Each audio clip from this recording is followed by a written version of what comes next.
Hi, everyone. Welcome back to the Perspective with Viv podcast. My name is Viv, and this is the show. Today's title is Dancing with the Shadows with Miranda Mitchell. Miranda Mitchell is an embodied leadership guide, creative mentor, and host of the Provoking Prosperity podcast. Blending human design, gene keys, astrology, and somatic practices, she helps individuals reconnect with their authentic voice and creative power. Through her signature programs like Embodied Voice and Dancing with Shadows and Stillness, Miranda empowers others to transform limiting patterns and express themselves with confidence and truth. Hi, Miranda. Thank you for joining me on the show. Hello. Thank you so much for such a great intro. My pleasure. That's what we do here at Perspective with Viv. We're so happy to have you, and we're ready to dive into the questions. I'm excited. All right. Miranda, your journey began with Ashtanga Yoga in 2012. What was the catalyst that led you to turn inward and begin this path of self-exploration? I give that to my daughter. I was pregnant at the time. I lived an entire life of being in the physical body. I was a personal trainer for many, many years. I raised two boys on my own, so I had to be very strong. And I had a lot of stuff in the beginning of my life as far as like traumas and moving out early and all of those things. So when I got pregnant with my daughter, I started getting drawn to yoga. And when I went to yoga and I started doing the practice, I recognized the fact that I loved the way that I felt after a yoga practice. And I loved that it wasn't just about the physical body. Like I had been working with personal training and athletes and everything, and it was always about the physical and wanting to look a certain way and be a certain way. And when I dove into Ashtanga, it didn't matter what anyone looked like afterwards. Everyone was just happy and in their body and in their space, and it felt so amazing. So that gave me the opportunity to recognize that I was stuck in the external and was not looking internally as far as gratitude. So that was my first connection with wanting to slow down. And I say that I gave my daughter gave me that. And I truly feel like my daughter came to me as a gift in learning to love myself, because I spent many, many years of loving everyone else and having compassion for everyone else. But when it came to myself, I was very a perfectionist. I was always having to strive. And she was actually due on my birthday, but she gave me 4 days grace. And the way that she has shown me as a mirror reflection of who I was, it's given me the opportunity to love all of my flaws and then help her um, love those aspects of self so that we can shift our karmic patterns in my family. Wow, thank you so much for describing that journey. That's so beautiful, especially the bond between you and your daughter.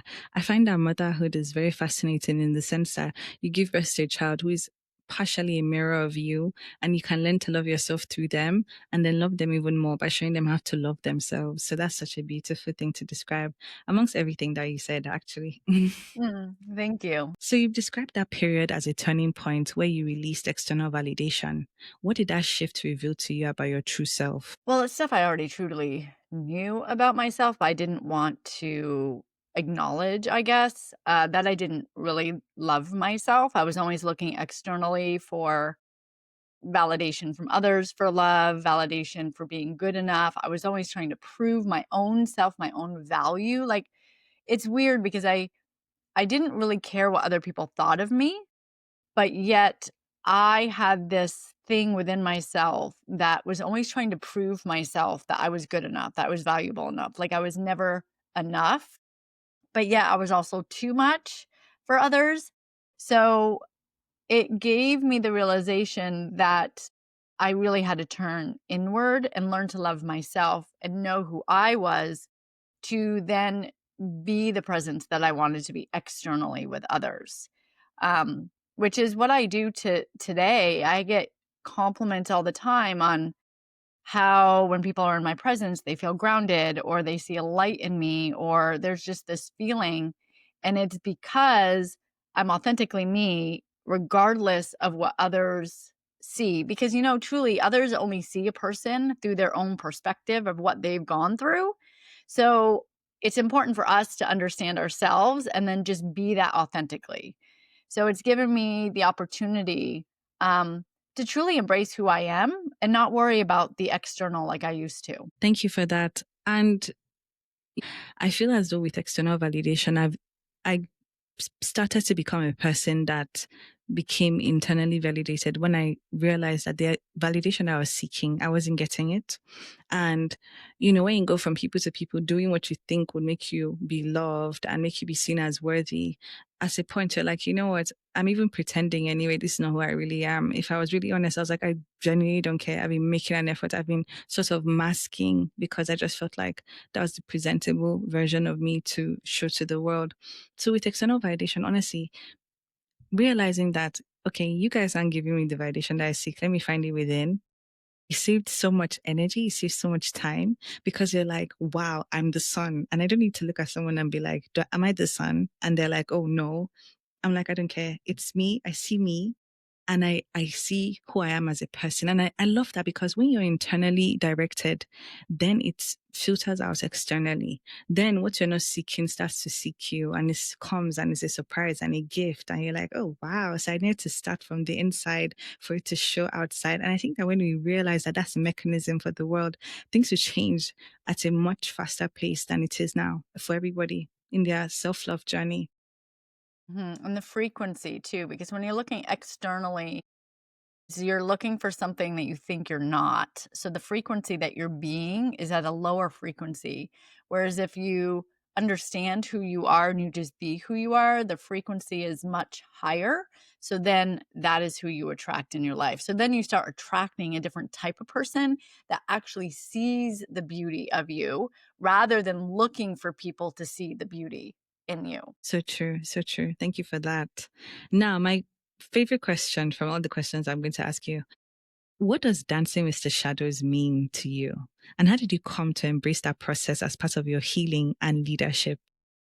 Well, that's a lot. That's a big question. It starts out first of all when I was younger.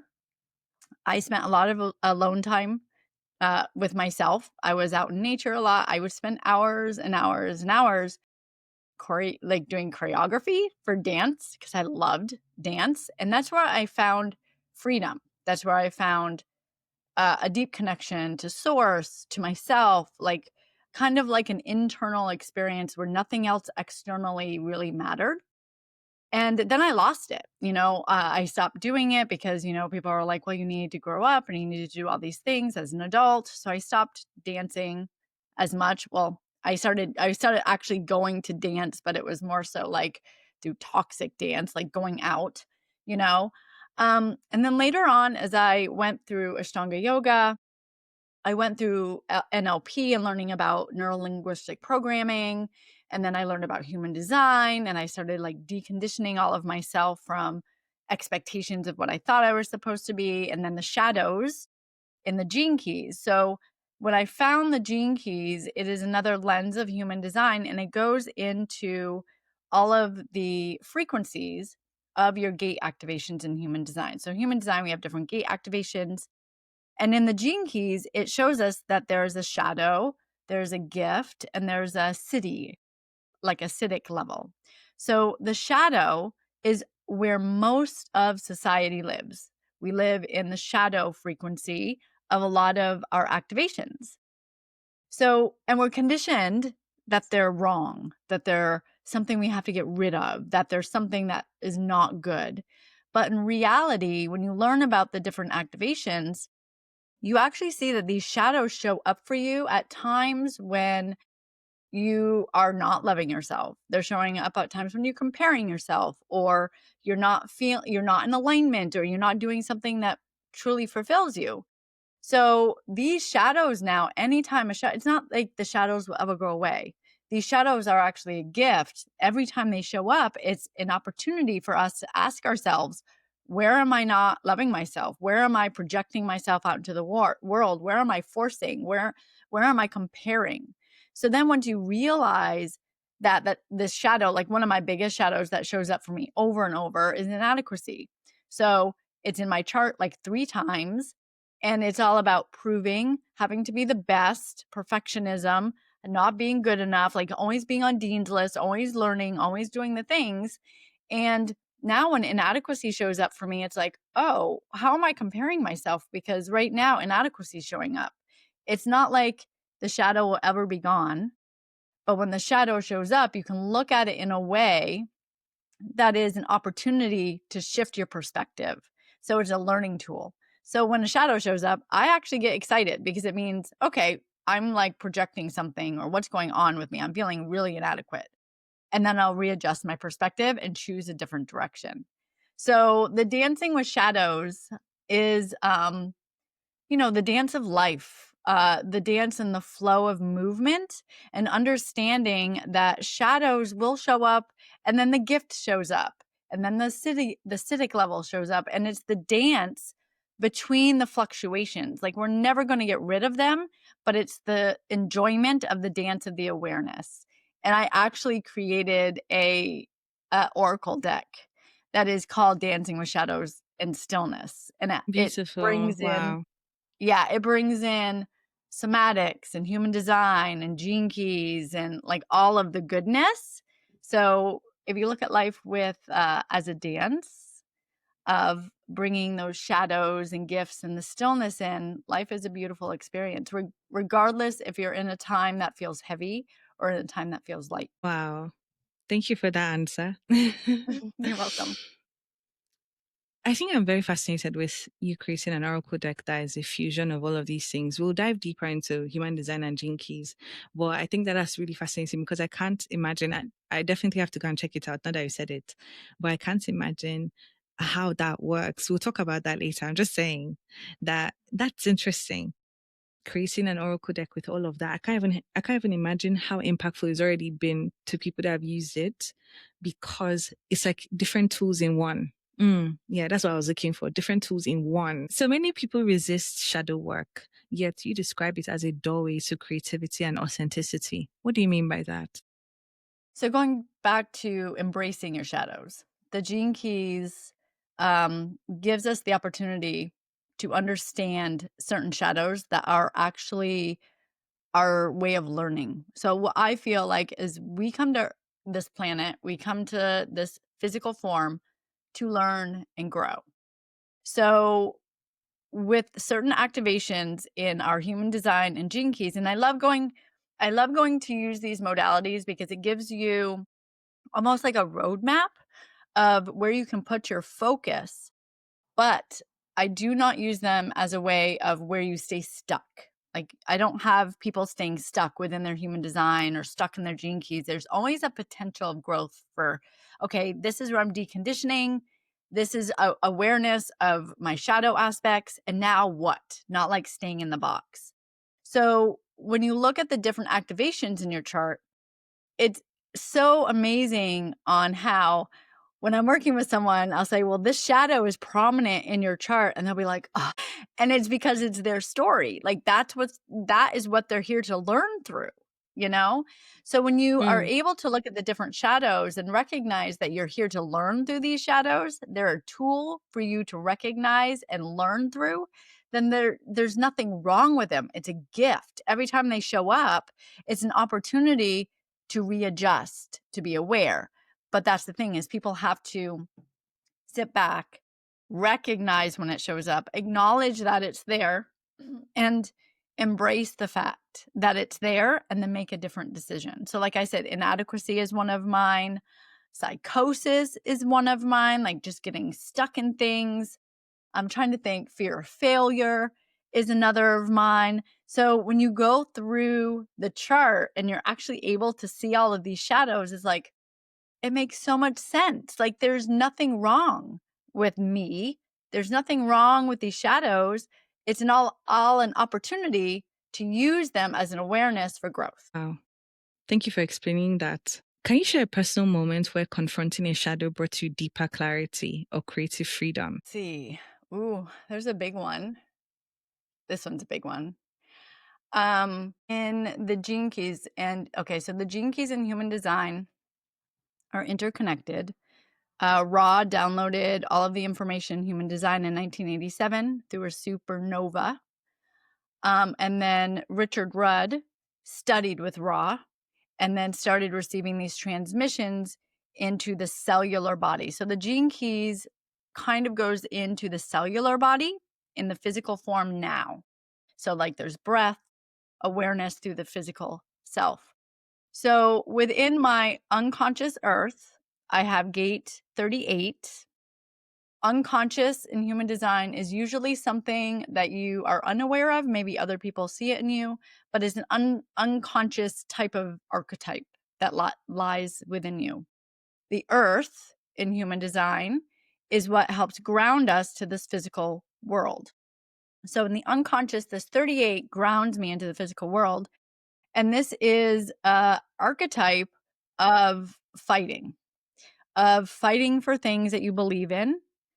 In the lowest expression, it's fighting everybody in life, right? Like it's a struggle. Life is a struggle. You're fighting for life. And the highest expression is fighting for the things that you believe strongly in, and is in my earth. So when you bring that into the gene keys, the activation is the purpose of life, or the purpose in relationships, because it's part of the Venus sequence. And I know I'm throwing a lot of things out there that you may not understand, but the Venus sequence in the gene keys helps show you where you struggle the most in relationships, relationship to self, relationship to others. And this purpose sphere is 38, which is fighting. So when I was younger, and this goes to the shadow aspects and lower frequency, when I was younger, I was looking externally for everything. I didn't love myself. And because of that, because of the energy that I was being, I was attracting in relationships domestic violence, fighting. So I was in numerous domestic violence relationships because of the frequency that I thought I deserved. And when I found that activation and I dove into that activation in the gene keys, and I was like, oh my gosh, I am the one that attracted that. I'm not saying it was okay for them, but the frequency of who I was being and what I was here to learn, I was attracting that domestic violence, the fighting aspect. It was the lower expression rather than fighting for my self worth, fighting for things that I believe in. That was a huge, like, I broke down and I cried right there because it was like, ugh, you know? So it's things like that that show up for you when you're learning about these aspects and you're acknowledging your shadows, because a lot of people don't want to witness that. There's a lot of people that would not want to say that, about themselves. But I'm okay with saying, like, I attracted that in who I was being, and I learned from it. And now I can use that as a tool so that I don't let that happen again, you know? Yes. Yeah. Thank you for sharing that with us. You're welcome. So let's talk about human design. How can understanding our energetic blueprint help us access more creativity and alignment? Well, I like to use human design. I've been studying and integrating human design for over 6.5 years. And um, what it has given me is the awareness of energy.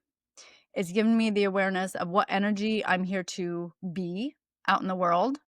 And it's given me the awareness of what energy I receive from other people. Because when you look at your chart, anywhere that's colored in, you bring that energy out into the world, either on a subconscious or conscious level. And then where there's white, it's where you receive energy.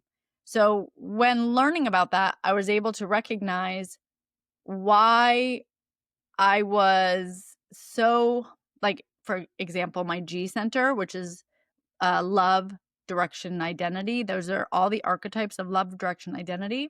It is white, so it's variable for me. So what that means is I take in other people's direction, identity, because I'm taking that energy in because it's open. For a long time in my life, I questioned on why I would always morph myself into different people when I was around different groups. Why I would change like a chameleon. I would be like, I don't even know myself because I keep changing. And there was a point in time that I was like, I didn't even want to be here because it's like, I don't even know myself. Why am I even valuable? So when I found human design, it gave me the opportunity to instantly forgive myself for all of the things that I did towards myself that was unlovable, because I realized that this love, direction, identity was based on who I was putting myself around. And if I didn't value myself, I was putting myself around people that didn't value me, which just proved to me that I was not valuable. So it gave me the tools to recognize and forgive myself in the areas that I've been most conditioned: love, direction, identity, um, my emotions, because I'm able to, my emotional solar plexus is open. So what that means is like taking in other people's emotions and understanding empathy. Those emotions are not my emotions. So then I understood that at a better Yeah. level. So from that aspect, it gave me the awareness of my personal self, where I was taking in other people's energy and thinking it was me, where it really was not. And then it also gives you a strategy, which is one of the, like, it's the most Yeah. basic information, but it's the most powerful. So for me, I'm a manifesting generator. I'm a 2/4. Same. So what that Oh, yay! I love 2/4s. I'm a manifesting generator. I don't think I'm a 2/4. I think I'm a 6/2, Oh, a 6 my daughter's if a that's the 6 thing. too. Nice. So the gives you a basic experiment, to try on something. And it doesn't say this is wrong, this is right. And that's one of the things I love about it. It's like, try this on, experiment with your strategy and see what happens. And then everyone that does it, things start to fall in place. So it's like, it's a no brainer after you do it. So, we're conditioned to believe, to force, to put ourselves out there, to be seen and heard, to like push, push, push. But as a manifesting generator or generator, we are actually designed to respond. So we can initiate and, like, especially as a manifesting generator, we can kind of like say, hey, I'm over here, but then let it go. And then if something comes to you, you respond to it rather than forcing it. So what happens is you're able to start to create a life that is more in flow. That's a lot easier, where you feel seen, heard, valued more, especially like a projector. Projectors, they have to wait to be invited. And that's very hard. They get very bitter because people don't see them. So once you understand your energy type and you experiment with it, you start to love yourself more, you start to trust more, and you actually start to um, live more in alignment with your life. And by saying that, I will also say sometimes it's very hard based on how much you're conditioned. Because if you have created an entire life around your conditioning, what happens when you start following your strategy of waiting to respond to what lights you up? Things start to fall away. Relationships, friendships, and it can be scary. And a lot of people are like, Yeah. well, this must have been not working because everything's falling away. But the truth is, it is working. You're getting more in alignment with your authentic self. I totally agree with that.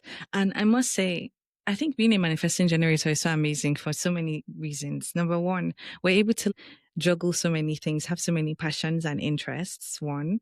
Two, we don't need to do all the steps. We can skip some steps to get to where we're going. I love that.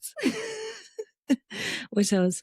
Um, I think those two things, having numerous passions and not taking all the steps to go to places, is a thing that is really aligned with me. I like that. I need to have flexibility in life as well. Like, it's not just a rigid structure. It's like variety, like life is just spicy. I wish I knew more about like you said, did you say you're a 2/3 profile? I wish I knew more about profiles, but I think I have nurturing energy or a wisdom kind of vibe in my profile. Do you know about 6/2s? You said your Mhm. daughter is one, so I assume you do. Yes. Okay. So can you So share the more 6 about that with me? Yeah, the profiles are so important because the profiles help support you in the internal and external world, right? It's how you kind of put yourself out into the world and how you view yourself as well. So the 6 line has a longer process usually, because you move through 3 different parts. So if you kind of think of the beginning years of life until 28, you're actually living your life as a 3 line. So what that means is you're experimenting, you're learning about life, trial and error, trying things out, seeing what works, seeing what doesn't.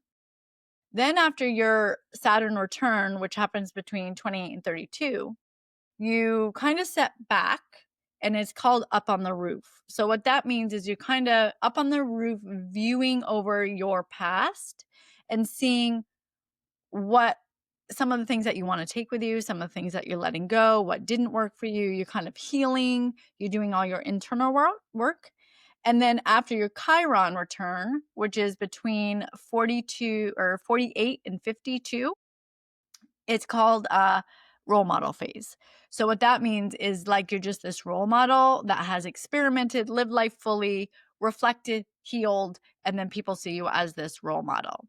So depending on what area you're in, that's like, are you reflecting and healing right now? So that, or are you in the experimental phase? Definitely reflecting, healing, and then acting on things that I've learned. Because I finished my Saturn return last year.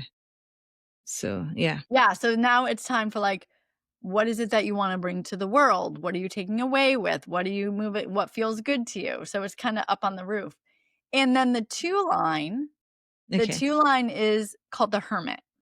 Yes. So the two line is like to go and hide away and be by yourself, and like you need to integrate to make sense of things sometimes. Like chaos can get like a hold of you, so you need to have alone time. So the up on the roof for you probably feels really good because it's like you're reflecting, and then the hermit. So I just want to suggest don't get stuck on the roof Okay, I'll try not because to. people love to like hermit away, especially the Mm-hmm. two lines. Because I'm a two line, and I can totally hermit away in here and just read and digest and learn for like days. But then when people are like, "Hey, Miranda, where you been?" It's like time to get back out. Fair enough. Fair enough. Okay. So you're a 2-3, right? I'm a 2-4. 2-4. So what does 4 represent? The 4 is opportunities through networking. Oh, okay. Yeah, so that's what it means. So I have the 2 line where I hermit away, I study, and I wait until someone's saying, "Come out and play, Miranda," you know? And then the 4 line is all about connection. It's all about communities and, like, building relationships. So for me, I've always noticed, like, when I go to yoga or when I go to different places, I love to connect with people, and I always have this energy that we make deep connections because at my conscious sun is in 48, so it's about depth, it's the well. So I love deepness, not shallow, I love depth. So all of my connections, I love to go deep into things. Mm. What I've noticed, like with my business or with relationships or to fulfill me, it's important for me to get out and about. So, like, I'll have different communities that I go out to about. I go to yoga. I go to Sacred City, which is like this sober community where we do kirtan and ecstatic dance. And I sell my oracle cards there, and I have a connection with everyone there. And then I'm a part of the Burning Man community and I go to Burns. Wow. And it's like I have that connection there. So, That is so cool. and then with my undefined G center, I'm able to identify with many different types of people. So for me, I get to hide away and hermit and read and then connect with people in community. And that's what fulfills me. And when you know that, you can ask yourself, am I hiding away too much? Am I not out and about too much? Am I not reflecting too much? So then you're able to use that awareness so that you feel fulfilled. Gee, wow. Thank you for explaining that, breaking that down. I wanted to ask, when you say G center, do you mean your heart center? Is that your heart chakra? Yeah. Yep. Yes? Okay. In I the know a little human. bit of human design. Yeah. So in human design, there's 9 centers. Uh, Through the lens of human design, your 2 of the chakras split. So the heart chakra split into the G center and the will center. So those 2 are considered the heart chakra. And then the solar plexus is the emotional solar plexus and the spleen. Okay. Thank you for sharing that. So let's go to astrology because we've spoken about gene keys and shadows. And I must say, I did have a gene key reading a while ago, if that's what we call it, readings.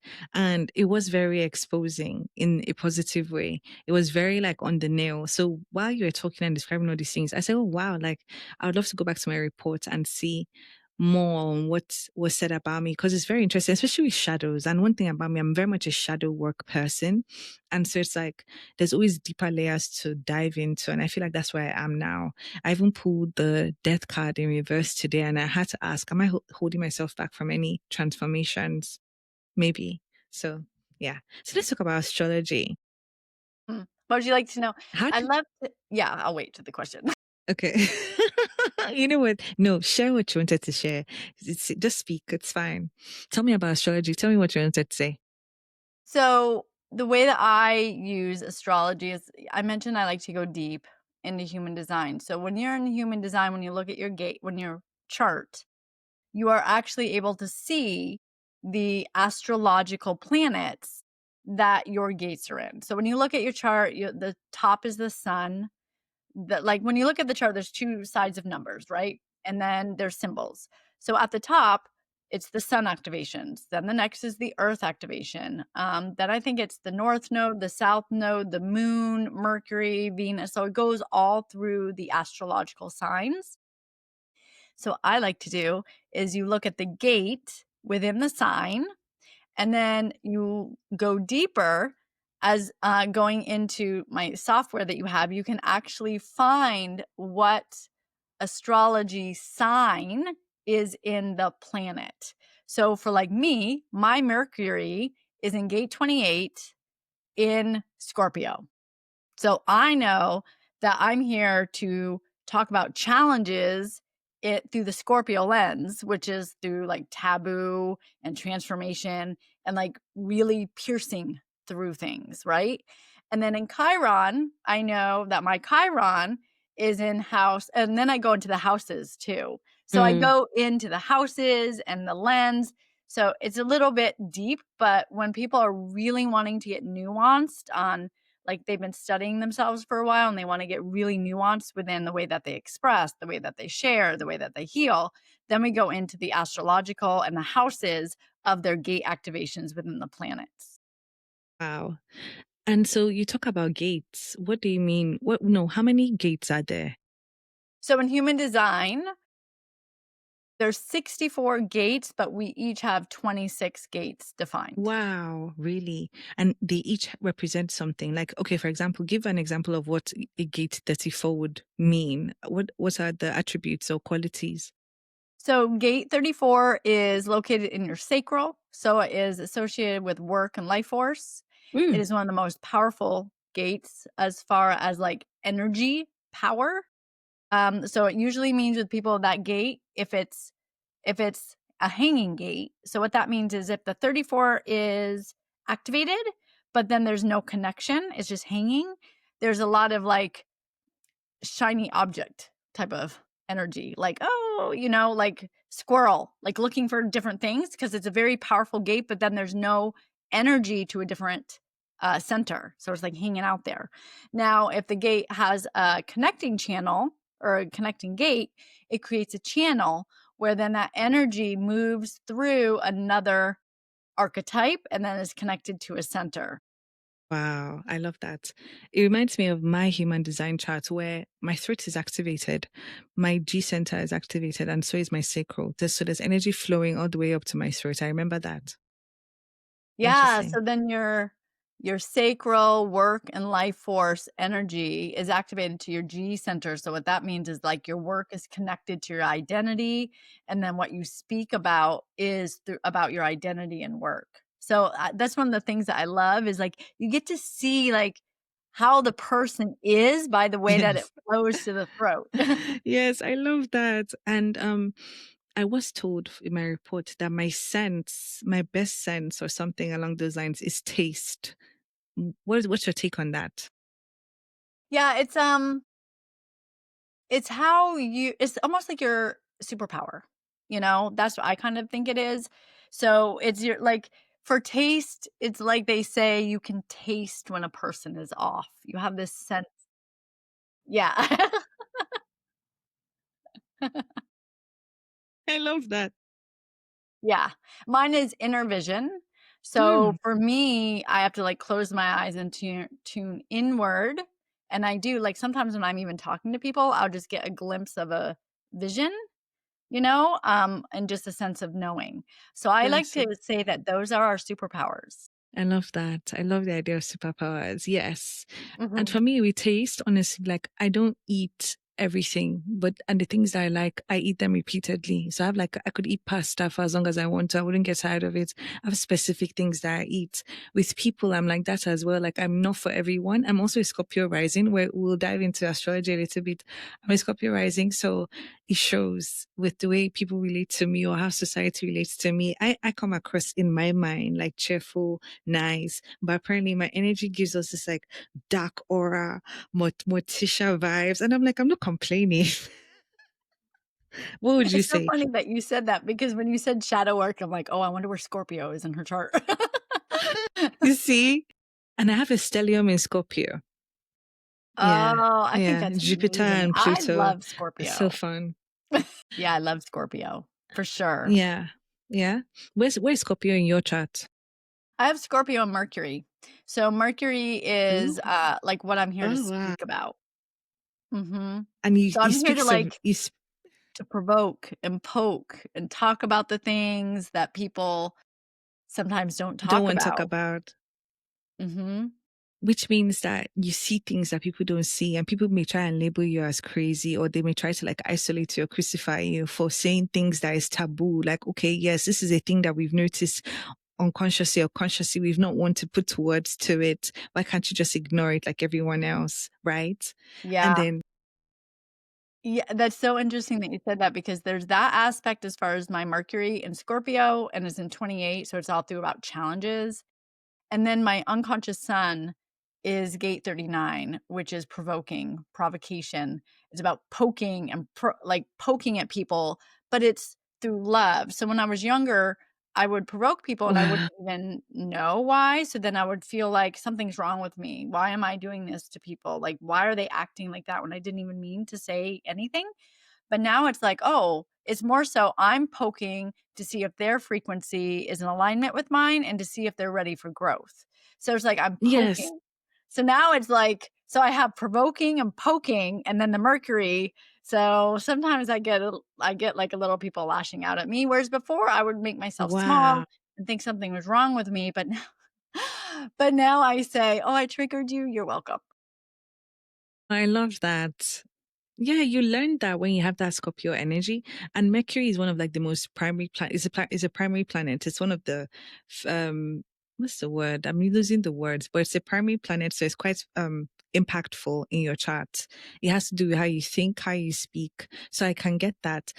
I have Jupiter and Pluto in Scorpio in my first house, and obviously Jupiter in my first house is already like like and I'm an Aries sun. So it's kind Mm, of like a balance. Yes. What's your sun sign? Libra. Oh my God. My sister's sign. Hi. Is that why we're getting along? Is that why we're getting along? Like, I love that. So what's your rising sign? My rising sign is Sagittarius. Oh, that's really nice. Mm, okay. Very My good and moon is fiery. Taurus. Oh, and grounded. Okay. So you have air, earth, and fire. That's a nice mix. That's a really Mhm. nice mix. Mine is Aries, Sun, Cancer, Moon, Scorpio rising. Oh, I love Yeah. Cancer. I love Cancer. Yeah. Yes. That's so interesting because with the amount of Scorpio you have, and then you have the loving, like, Cancer too. Oh, Right? that's such a great balance. Thank you. Thank you. I feel it was aligned because I'm like, if I didn't have that Cancer moon, I wonder how scorpionic I would be, you know? And I have a Pisces stellium in my fifth house. I love Pisces too, the emotional Mm, and the depth yeah. of That's why my Pisces for Mercury sure. is in. My Mercury is in Pisces. My Jupiter is in Pisces. Ooh, that's really nice. Yeah. So that's why you're all about creativity as well, right? Oh, I love that. Okay. Now I have to tell you something. For the past like 6 questions, I've just been asking from the top of my head. Like I just went off the question. I went off script. I was like, I have to know more. We have to dive deeper into things. And that's what you like anyway. So I doubt you had that issue with that. No, that was fun. Yeah, it was actually. So my next question for you. What is creative leadership? And how can embodying authenticity and vision inspire and guide others? Well, I feel like most of us have been conditioned that creativity is something that we only do when we're children, and that we end up having to lose touch with it or not do it as often anyway when we're adults. And I feel like the reason why so many people are struggling today is because they are not being creative. They're kind of stuck in the box of conformity, of making money, of what success is supposed to look like, when in reality, we are able to use our creativity as a way to support ourselves as well. But we're conditioned to believe that we can't do that. So I feel like creative leadership is like doing your deconditioning, understanding who you are, what excites you, starting to follow that strategy in human design, starting to love all of the shadows, and then stepping into your creativity in your work and in your life so that you start to fully live life. And then I feel on a personal level, on a grander level, that if we all were able to do that, that we would actually heal humanity because we wouldn't be comparing. We'd be all inspired and loving and creative and be able to support and be successful financially and in the world where we would start to heal the planet, even because it would be more so out of love and creativity, which is something that we're born with, but then we lose. Oh, wow. Thank you so much for sharing that. I totally agree with you, for sure. And how can someone begin to reclaim their voice or artistry if they've silenced it for years? Personally, I feel like there's many different modalities that people can do. Like some people love meditation, some people love yoga, some people love singing. I've noticed all the artists and everyone that I've connected with that are fully in their creativity have a deep connection to who they truly are. So maybe think about what is it that you loved when you were a child that you no longer do. That can be something that you start doing again. And then start learning how to decondition yourself through like what you think success is, what you think you are, what you think you want in your life, what you think you want in your relationships. Like it's all conditioned. We're conditioned so early in what a relationship is supposed to like.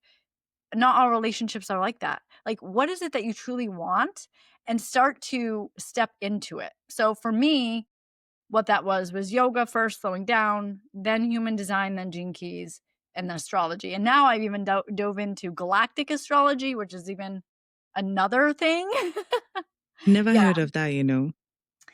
I bought the certification 2 years ago. And when I started Whoa. studying it, I got really scared because it started talking about reptilians and aliens and all of these things. And I just wasn't ready. Pleiadians, Arcturians. Yes, yes, and I was scared, and I wasn't ready, so I put it away Mm, until May when I got COVID again. Anytime I get sick, I start to dive in and I study. It's like a gift. So, I studied for 2.5 weeks, and I got my certification, and it was like it showed me that, like, my first, like, incarnation was from Lyra. So it's all about consciousness, a sound of the earth before all of the noise. It's about being a connection and having wholeness. It then showed me, like, I was incarnated in Egypt, and I went to a trip, and that was the first time I had COVID, was Egypt, and then all uh, of this stuff came up, that I was exiled for my voice, for knowing too much, for not people not understanding me. So it kinda just put this overlying arch around everything I already knew, and it was like, "Okay, this is what I'm here to do now." Everything that I have been doing, but now I know it's because of this overarching wow. galactic realm. Yeah. Yeah, that is so beautiful. Wow. Especially the whole being silent, exiled for your voice. And it's funny because in different lives, if we're not able to fulfill a certain purpose, it's going to come into the next life. So you already have your human design and gene keys telling you that you're going to provoke, you're going to use your voice. That is so amazing. Honestly. Wow. Thanks for sharing that. You're welcome. It's so magical when you start, like, piecing all these things together because it's like, "Oh my gosh." Yeah, totally agree. Now, what role does intuition play in the creative process and how can one cultivate it? I feel like silence is, we all have our own way of being. For me, I need to have a slow and steady morning practice, cards, silence, connecting with self so I know where I'm at. Some people, it's about being more out in nature. Some people, it's about connecting with people. So I think we're all different, and we all have to ask ourselves, like, what makes me feel good? Where do I feel the most at peace? Where do I feel the most at home? And then start practicing whatever that is to tune into your inner authority, your inner guidance. That's beautiful. Thank you for that. Mhm. Now, tell us about your offering, Embodied Voice. How does it help people reconnect with their full expression, including the parts they've hidden? The embodied voice I love because it goes into the mechanics. So I'm very esoteric, but also I have a lot of logic in my chart. And that's why I love the body graph, the gene keys and stuff like that because it shows like when I was doing yoga I was like, well, how do I know I'm not making this up? How do I know that I'm truly feeling this? So when I saw the body graph and the charts, it's like, well, this is showing me everything that I know. So it gave me the tool to see because I like to question, I have logic, right? So the embodied voice goes into the mechanics of human design of your individual chart and what is activated to the throat. How does the energy flow to the throat? What are the shadows? What are your conditioning that's keeping you from using your voice? What are your fears? So it goes into like the deconditioning aspects of the individual person. Plus, it gives you the mechanics of looking at your chart. Say, like for me, instance, I have a lot of activation to my throat, and I was so shy when I was younger. I would never speak. I was always afraid that if I raised my hand, I'd have the wrong answer. Like my face would get all red and then I would start crying. And when I looked at my chart, it's like I have my sacral connected to my root, connected to my spleen, connected to my throat, connected to my will. Like all of this to the throat. So no wonder I have 3 of the 4 motors connected to my throat and I was so afraid of speaking. So it gives you an understanding of like those certain things that have happened or suppressed your voice so that you can acknowledge it and move through it. That's so impressive, honestly, because it's like you're using your modalities to show where the energy is being directed, and then you're disrupting if there's any disruption in flow due to shadow, you're there to help them to alchemize it and to move through it and push through it. That's really, really interesting. Thank you for sharing that with us. Thank you. My, my pleasure. Now, one of my last questions for you is how can creative practices serve as powerful tools for healing and moving beyond the need for external validation? Yeah, I think that goes back to connection to creativity and what fully lights you up when you were a child. And maybe trying on the experiment of human design and responding or being invited so that you start to shift yourself out of conditioning. Because many of us don't even realize how conditioned we are. I always thought that I always thought I wanted a relationship that was grounded and stable and like, like the perfect children and whatever, the picket fence that everyone says that we're supposed to have, you know? When in reality, I wanted a relationship that was more fun and flow. And I want to have my children, but I want to parent them differently. I don't want them to be raising their hands in school, asking permission to go to the bathroom. It's just teaching them to conform, you know? So I realized that at a young age, by the shows that we watch, by the way that we live, we're conditioned to believe we want something because it's normal. But when you start to decondition and start to acknowledge what you truly want and really what lights you up, and then start to take that action, life is so much more alive than it is when you're conditioned. Lovely. I love that. Yeah, I definitely agree with that. Definitely agree with that. And it's funny because it's like that's we think that we have to do. We have to look good on paper. We have to be this person. We have to look at this certain way that success looks like. And I just love that now there's more of a shift for people to really follow what their hearts, calls them to do, what their dreams are, their passions, and then letting things work out in their own way. That I'm very happy about that. So it's really motivating when we have conversations like this that highlight these paths that we can take. You choosing not to parent your children the way it's people usually parent their children. And that's important because you're creating human beings that are going to be in society. So how are they going to come across? How are they going to portray themselves?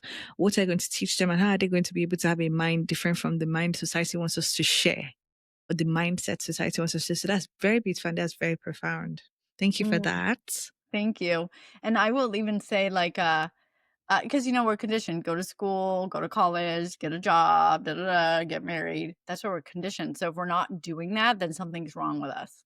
And that is not even credit is like, we're so conditioned that we have to have good credit. Otherwise, everything's going to fall apart. That's So conditioning true. too. It's fear, right? Yeah. So it's like stepping out of or realizing, at least realizing what that is. What are they doing Mm-hmm. with that? Yes. So Yes. my daughter, who's 13, she has told me numerous times, and I base a lot of decisions with her schooling, with the way I talk to her, with the way I let her make her own decisions. I guide her. She's told me numerous times that I'm the only one that gets her. And she tells me everything. She talks to me about everything. Her self-confidence Mm. is there. It's definitely shifting the way out of, there was a little fear because I have her in a school that is a Sudbury school, so they have no curriculum.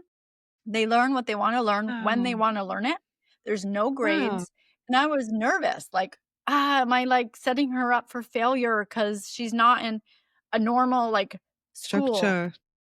Right, and now, like, we just had her tests done. She's, except for math. Math, she's a little low, but I'm like, "Well, you're not Mm. gonna be a scientist or anything, obviously, if you don't love math." It's like, but Yeah.